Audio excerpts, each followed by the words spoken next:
নমস্কার, এমজিআই কিচেনে সকল বন্ধুকে স্বাগত জানাচ্ছি। আজকে আমি লাউ পাতা দিয়ে একটা রেসিপি করব। এটা পুরনো দিনের রেসিপি, খেতে খুবই সুস্বাদু হয়। আসুন ভিডিওটা শুরু করি। আমি সাদা সর্ষে, কালো সর্ষে, একটু তিল, রসুন, লঙ্কা আর এই নারকেল শিলনোড়া একসঙ্গে বেটে নেব। আমি একটা ব্যাটার তৈরি করে নেব। তার জন্য দিয়ে দিচ্ছি বেসন, দিয়ে দিচ্ছি 2 চামচ মতো চালের গুঁড়ি, দিয়ে দিচ্ছি জিরে গুঁড়ো, সামান্য হলুদ, কাশ্মীরি লঙ্কা গুঁড়ো আর লবণ। এগুলো আমি জল দিয়ে গুলে রেখে দেবো।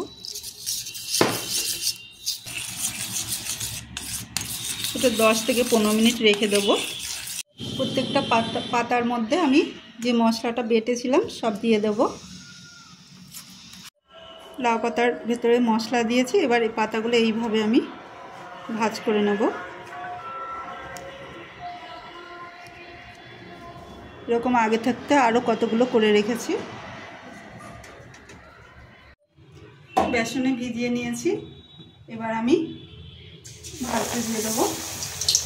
আর একটা কথা, আমি মশলা বাটার সময় মশলার মধ্যে আমি লবণ দিয়ে দিয়েছিলাম, তাই মশলাটা আলাদা করে আমি আর লবণ দিয়ে নিই।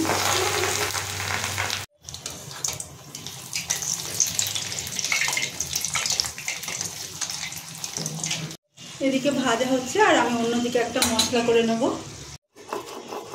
সাদা সর্ষে, কিছু রসুন আর একটা কাঁচা লঙ্কা বেটে নেব। আমি লাউ পাতার বড়াগুলো তুলে নেব।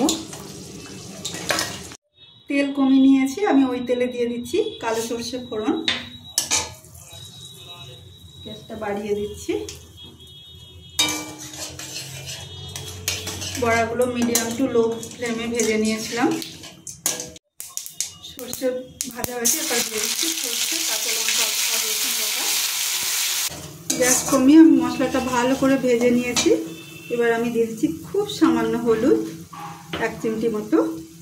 আর মশলা যেহেতু নুন দিয়ে বেটেছি, তাই লবণটাও খুব অল্প দেবো। এটাও একটু সামান্য জল দিয়ে আর একটু কষিয়ে নেব। খুব সুন্দর গন্ধ ছড়িয়েছে। এরপর আমি দিয়ে দিচ্ছি নারকেল, কাঁচা লঙ্কা আর পোস্ত খুব সামান্য আছে।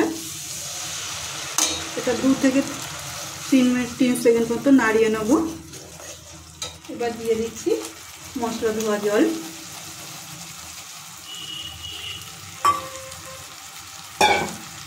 একটু জল দেবো। এবার এটা ফুটতে দেবো। ঢাকা না দিয়ে ভালো করে ফুটিয়ে নিয়েছি, মাঝে মাঝে নেড়েছি। এবার শেষে দিয়ে দিচ্ছি চিনি।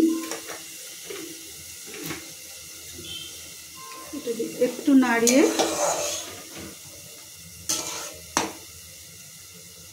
এবার আমি বড়াগুলো দিয়ে দেবো।